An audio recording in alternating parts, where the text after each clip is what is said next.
ndagira ngo nkebure cyangwa se ngira inama cyangwa se mbwire Oda Paccy ko hari ahantu atagomba kurenga kabisa. Yago uzarira.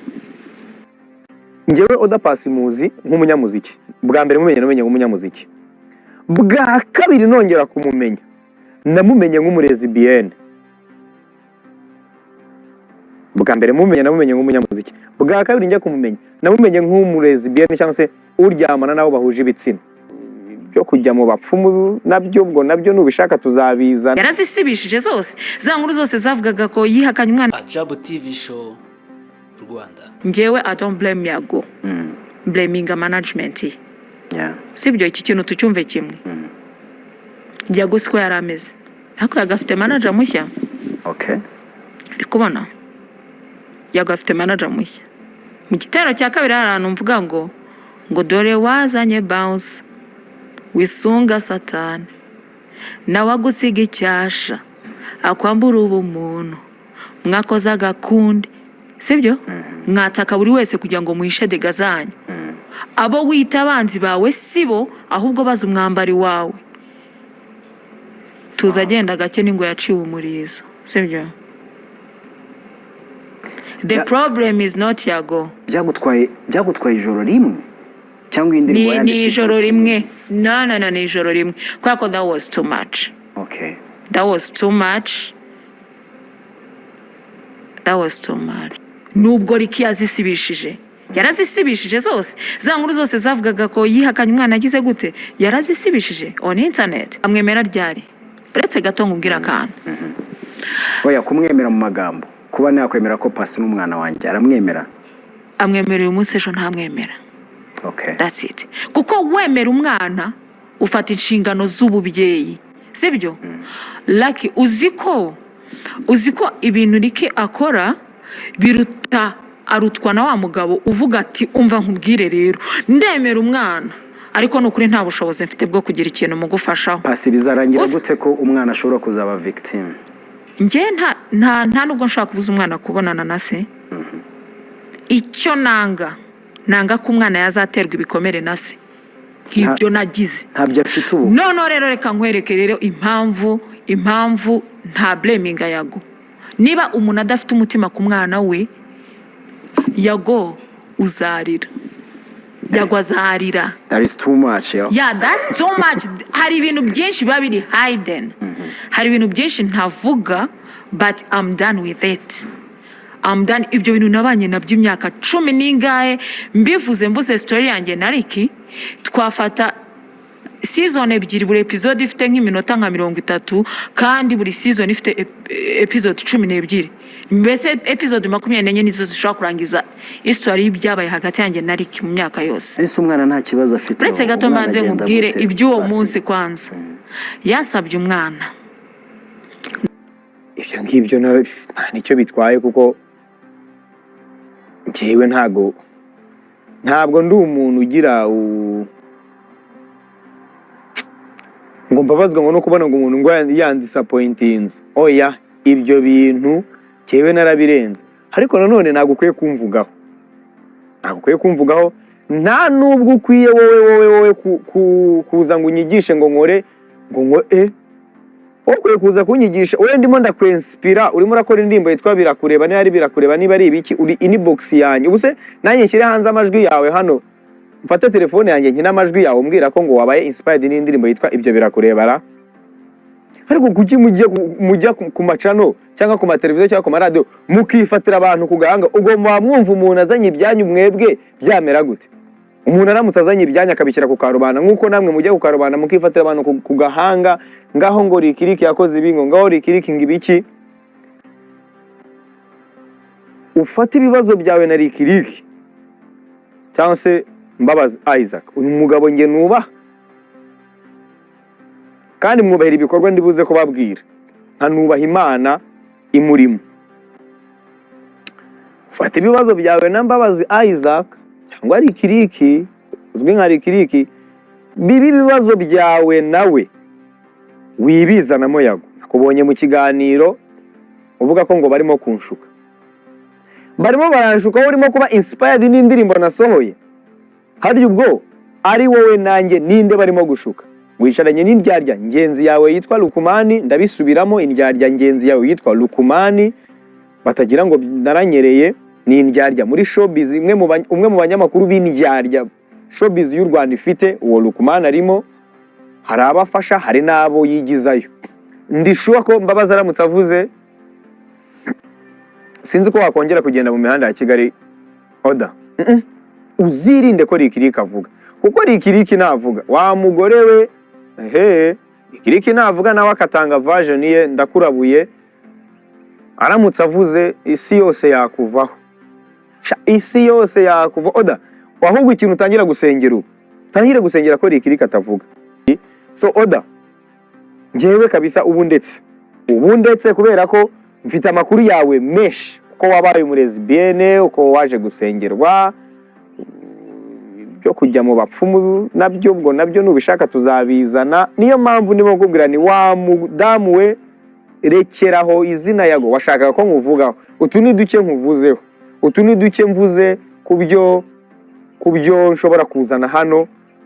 Nudahagarika kuvuga ku izina Yago, ngiye ni gasopo ndimo kukwihera yanjye, ntayihuriye na Mbabazi. Wavuze ko Mbabazi ari unshuka, ubusa nawe niwe wanshutse ngo nkore ibi ngibira. Mbabazi ni umugabo uzi Imana, ni umugabo usenga, mwubahira Imana asenga, mwubahira Yesu murimo, nanamwubahira akazi yakoze. Ubwo rero ndimo kugaruka ku munyamakuru ukorera televiziyo y'igihugu ushaka kwicaza umuntu bakifatira ku gahanga umuntu witwa Mbabazi Isaac aka Lick. Ni nayo mpamvu nanenze umuntu witwa Lukumani. Nago Lukumani yarakwiye nubwo yarakwiye kubaza ku kibazo cya Rikiriki na Oda Paccy. Kubera iki? Ndabereka impamvu atarakwiye kubibaza. Lukumani, wowe urabizi ko umuntu witwa Rikiriki icyitwa Tafugenge ari we wagikoze? Urabizi? Lukumani, wowe urabizi ko umuntu witwa Rikiriki ari we wakoze umuntu witwa Medina de Ben? Urabizi? Lukumani, wowe urabizi ko hari abahanzi benshi bahawe ukuboko n'umuntu witwa Rikiriki? Wowe urabizi? Ubu se ntidukwiye guhereza indabyo Rikiriki aho kumushyiraho ko ngo yananiwe inshingano? Ese turishuwa ko yananiwe inshingano? Izo nizo mpamvu zituma nenga umuntu witwa Lukumani. N'abantu mwese murimo gushaka ko oya Rikiriki ni umugabo wo kubahwa muri music industry. Mumuhereze respect agomba, mumuhereze indabyo ze. Iyo Rikiriki atabaho, indirimbo za Meddy muzi zose igipimo iki zose nta wamusimbura zose. Byari kugenda gute? Kuki mutumva agaciro k'uyu mugabo? Ariko man, uyu mugabo mwamurimiye hitaka imyaka myinshi, kandi afite akamaro bamwe muri mwebwe, benshi muri mwebwe yarabafashije. Ibi ndabizi we ko atabivuga. Hari ubundi buryo we avugamo, ubu buryo ndimo kuvugamo we ntiyabukoresha, ndabizi. Ariko uyu mugabo mumuhe respect. Oya, ariko ubwo ngo tugiye mu mateka cyangwa bigiye noneho mu mategeko, bagasanga uwo muntu wirirwa wifatira ku gahanga, wirirwa utuka, wirirwa uvuga ko ari imbwa, wananiwe inshingano, wagize gute, bagasanga wenda nta nubwo bihari. Wabigenza ute? Wowe Oda Paccy wabigenza ute? I'm talking to you. Hagarikira aho ngaho, tutazana ibintu byinshi byawe noneho n'amakoma tuyazane. Wowe dusubiye inyuma muri kariyeri y'umuziki wawe, bimeze gute? Dusubiye muri kariyeri yawe uzana amakoma ugashyirana umuntu w'umugore, umuntu wabyaye akwiye kuzana ikoma akarishyira aha ngaha ngo arimo arahisha amabere n'imyanya y'ibanga ngo urashaka trend. Ubu se dusubize inyuma tuzane ibintu byawe, tuzane ibiki byose tubizane, hanyuma batangire banagende bajye mu muziki we, barebe umuziki wakoraga, barebe ibintu byose. Ubu nawe tutangire tuzane archive ko zihari bazizane? No, ntabwo dukeneye kuzana, ko dukeneye gushyira hamwe. Oda, dukeneye gushyira hamwe, ntabwo dukeneye kuza gusebya Rikiriki. Rikiriki ni umugabo ufite ibintu yakoreye igihugu cy'u Rwanda. Rikiriki yazamuye abahanzi benshi, mwese mwatinye kumuvuganira, mwese mutinya kumuvugana ko uyu mugabo yakoze ibintu bikomeye. Mwese muragenda mu murundaho umuriro, mu murundaho ibintu bibi, ngaho ariyemera, ngaho arifunga, mugende mushaka indirimbo za Meddy zose, mushaka indirimbo za The Ben zitwa za Vaziza, izo zose mugende muzishaka. Indirimbo yakoranye na ba Otile Brown wakoze ikosa kuko amakuru dufite hano mu nkangara yacu yawe tuyashyize hanze kuri social media aho ngaho ntago wakongera kugenda muri Kigali. Rero wa mudamu we mu izina ry'abadamu kw'abamama ngenda bubaha, rekera aho ngaho abadamu bagenzi bawe, abagore bagenzi baguhane. Kuko ntago nzigera ndebera umugabo urimo guhohotera umugore, no. Nta nubwo nzigera ndebera umugore urimo guhohotera umugabo, no. Nta ruhande mbogamiyeho na rumwe, kuko mfite mamu mbyara ndamukunda, mfite uwo ndimo kudatinga nshaka kugira umugore ndamukunda, uzaba umugore wanjye uzambyarira ndamukunda. Nindamuka nangije umugore nzaba ndimo guhemukira igihugu. Nindamuka ndimo guhemukira umugore cyangwa ndimo kubona umugabo arimo guhemukira umugore nkamufasha, nzaba ndimo no. Ni nayo mpamvu nta ruhande mbogamiyemo. Nimbona umugabo arimo guhohotera umugore nzamucyamugire, ibyo bintu bireke.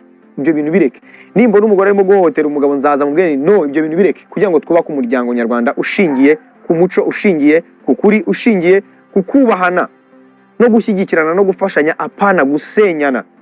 Ubu se feedback noneho z'ibyo Rukumani yakoze kuri televiziyo y'igihugu aho hostinga Oda Paccy yaje kuvuga ku ndirimbo, amubaje kuri Rikiriki. Ubu se feedback ni nziza?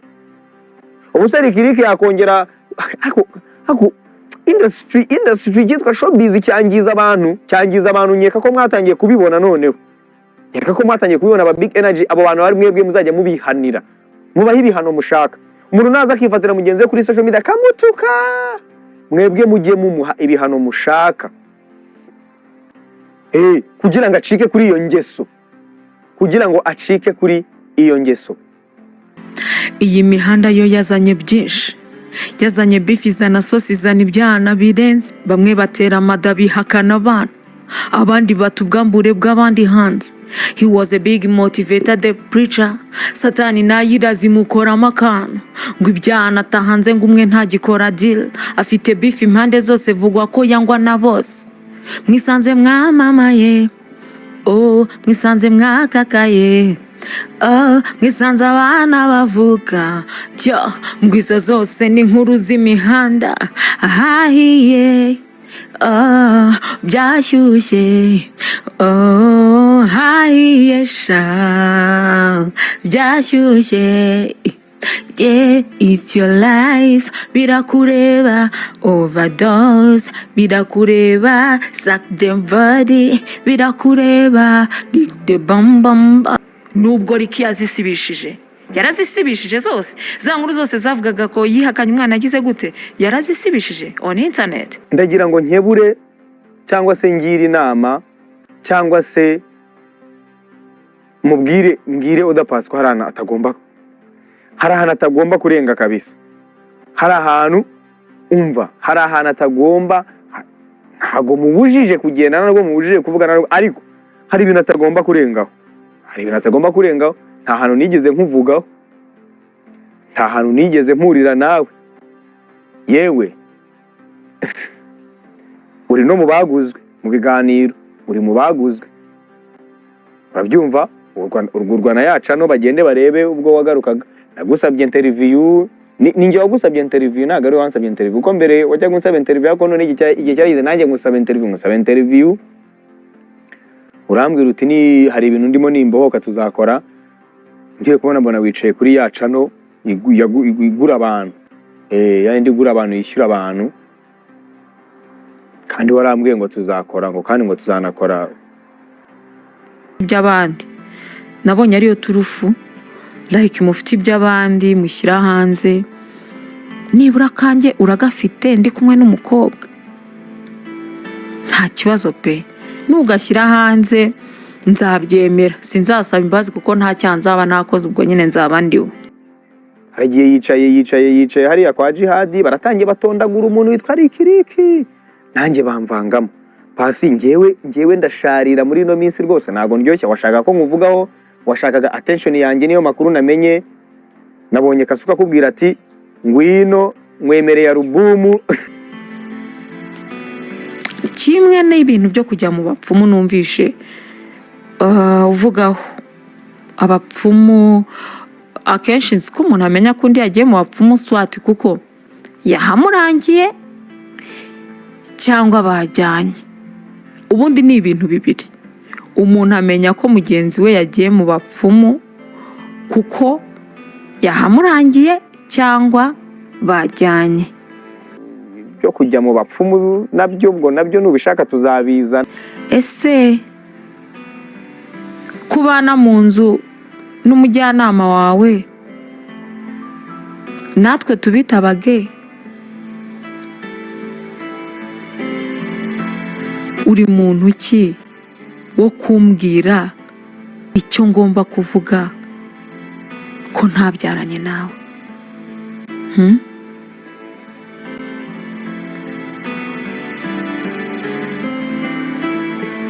Umugabo nyamugabo arahaguruka, numvisha harimo iterabwoba ngo aramutse avuze yes dukeneye version ye, byaba byiza turayikeneye. Nawe niba urimo gufasha nk'uko uwo Ngurukumani yirirwa arahongwa kuri televiziyo y'igihugu. By the way, ikintu kinambabaza nuko babikorera ku bitangazamakuru by'igihugu. Uraje wicaje Paccy, umuteza amatwi, uramwumvise, ukajya umuhata ibibazo, uramubaza ibibazo kuri rikiriki. Koko wowe Rukumani urifata ukabaza ibibazo Oda Paccy kuri rikiriki, wumva Oda Paccy ibisubizo yatanga byaba bimeze gute? Responsable. Ubu ndacyari kwibaza ikintu azavuga kandi ndagitegereze version yepe. Byaba na byiza, burya si byiza kwivuga. Niyo wivugana kenshi abantu batekereza kubeshya. Hari abantu nabonye bavuze ngo nafushye ngo kuko agiye gukora ubukwe. Shanu kuri kw'Imana niba nabufite atarabukora, nadute hanze invitation, tugure umukenyero, tube dutegura amakado, urumva tuzabutahe twishimye. Mwifuriza iterambere, kuba successful. Ariko no umuntu niba hari aho yakoze ikosa yagombaga rigomba kuvugwaho. Why navuze mugaceceka, mugaceceka, mukavuga mugaceceka, ntihagire umuntu uza like kuri side yanjye. Abenshi muri mwe muri kuri side ngo narengereye gute? Why ntagomba kuvugaho? Kuki ntagomba kumuvugaho? Nje mu nyambara bigenze gute? Mu nyambara kugeza simbizi. Ni iki kintu cyatuma ntagenda muri Kigali? Mwavuze ko ntwite nacaga muri Simba hariya ngenda umuzi umugore ufite umugabo n'ukuntu inda y'amezi 3 zanda zitaragaragara, ukuntu abagenda niko nagendaga muri Simba. Muzavuga si by'amashara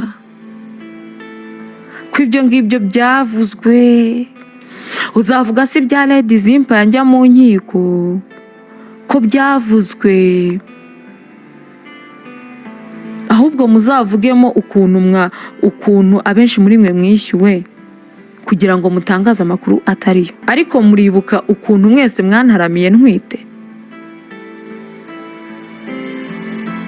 Murabizi uburyo mwantaramiye ntwite? Murabizi uburyo hambaye akantu umuntu aramira? Noneho proof ya mbere namwe ubwanyu mwivugiye. Mwatatse Lucky ngo yampaye interview, mwataka Jihad ngo yampaye platform.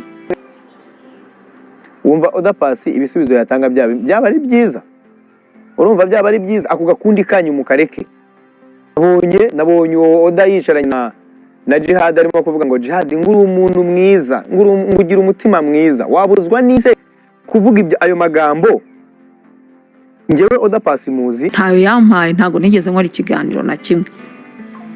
Urumva?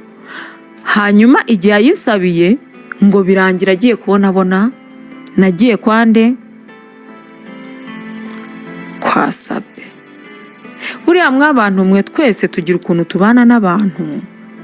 Mfite ukuntu mbana na Kanaka, mfite uko mbana na Jihad, mfite uko mbana na Sabe, mfite uko nabana na Emirene, mfite uko nabana nawe, mfite uko nabana n'undi wari we wese.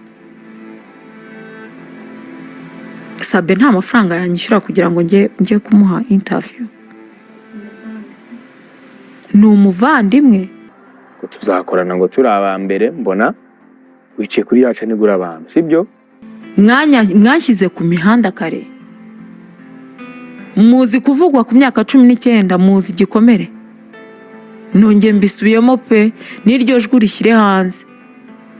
Nakoresheje indirimbo ushyiraho imiriro nanyoherereza voice, nanjye gusubiza voice ivuga ko wanyensipiye, waranyensipiye. Mbona birakwiye rwose, nkurikije uburyo uremerewe, wari uremerewe uvuga ngo abantu bakugenzeho imyaka 4, noneho ngaho ngiye tekereza ibyo nanyuze mu myaka 15. And why umbarira imyaka?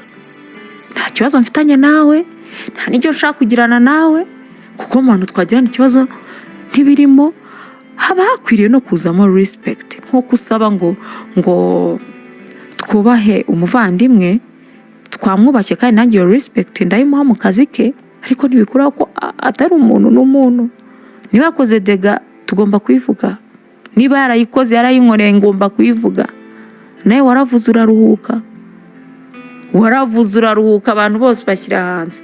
Ntese ni ikosa ku buryo uhaguruka ukamubera umuvugizi, mukantera ubwoba ngo murajya mu nkiko, mukantera ubwoba ngo munshyize hanze. Ubundi se kubera icyo uri kumuvugira wamuretse umugabo nyamugabo arahagarara akavuga? Nabonye abantu bamwe banyandikiye ngo nagombaga guceceka, ngo nk'uko kanaka yacecetse. Kanaka yacecetse kuko atagiye kugize, ntabwo yagiye kugise. Naravuze ngo njye wambabaza, nabanye n'ibikomere igihe kinini, wambabaza pe, ariko umuntu wambabariza umwana, nshuti zanjye, ibi byose byamubereye mu maso, twicara ngo tuvugane, she was there.